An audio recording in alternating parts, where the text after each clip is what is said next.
So here are my note cards.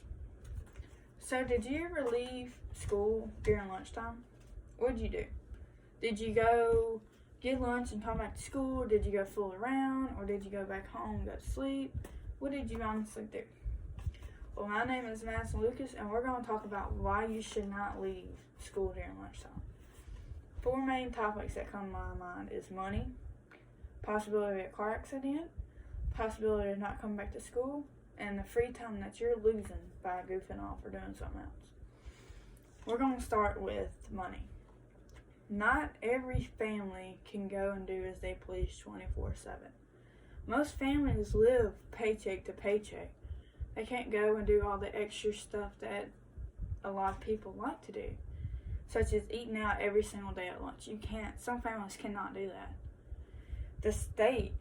Sometimes the state has to get involved and help pay for the child's lunch. Doesn't matter if it's free or reduced, but during that time, most students don't eat because they don't appreciate what's given to them in front of their faces. They'll just like, oh, I'll eat at the house later, or I'll go grab some food after school. But who's actually giving you that money to do that? That's your family doing that stuff for you. Being able to have that free lunch or that reduced lunch. Most families don't make enough to provide for their families like that. Number 2, not going back to school. If you left school, what would you do? Go goof off or go back to sleep? Well, if you go and goof off, what if you get hurt? What if you're not able to come back to school that day and it's actually left on the school's fault because no one actually signed you out for that day? So technically you're being tardy for every class, but you're in the hospital laying there hurting. Or the abuse of freedom. Most students aren't mature very much in their high school years, so they'll go and do and think it's okay to do anything. But really, you're just abusing the freedom that the principals and the teachers have given you. Number 3, on why you should not leave school. If you work a job and you go to school full time, you're probably exhausted. So you probably go back home or go to a friend's house and fall asleep and not wake up for 2 or 3 hours and be like, hey, oh my gosh, I missed my school. Like, I've got to get back. And by the time you get back, the class is over with.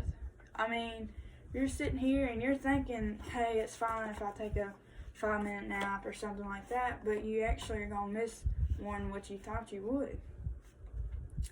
The possibility of an accident. This is the biggest one for me, because not only is it going to be somebody's fault in the actual accident, but it's going to be the school's fault because you was still under their watch.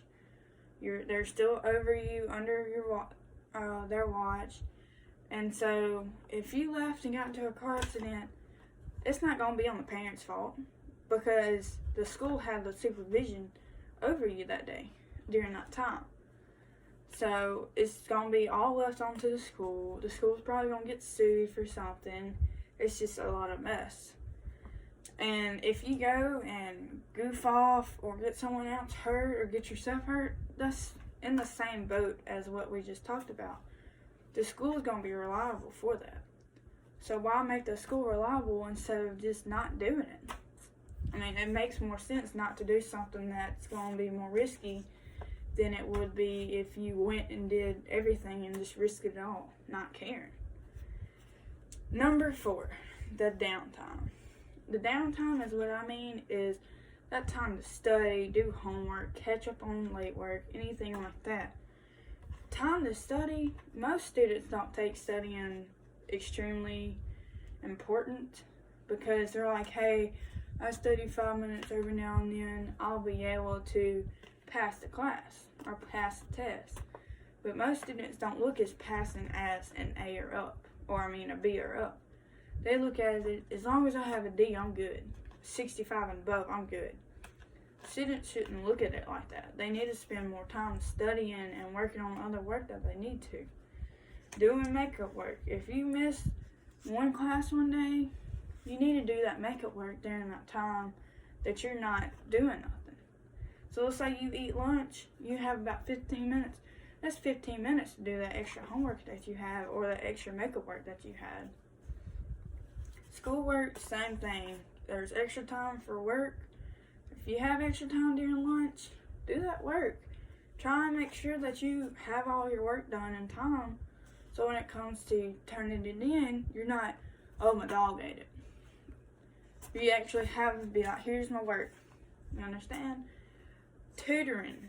I know a lot of students that struggle when it comes to finals or ACT, anything like that, big test. That's what tutoring can help you. If you have 15 minutes, have someone help you tutor you. Have a teacher help you talk to you about it.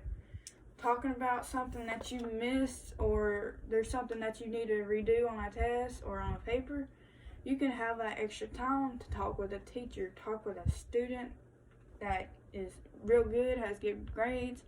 You can talk with other people that can actually help you. So after talking about leaving school and all the risks that you can do, such as the possibility of an accident, not coming back to school, or saving money and actually having time to do things and not be in a rush, what would you decide that you would do from now on?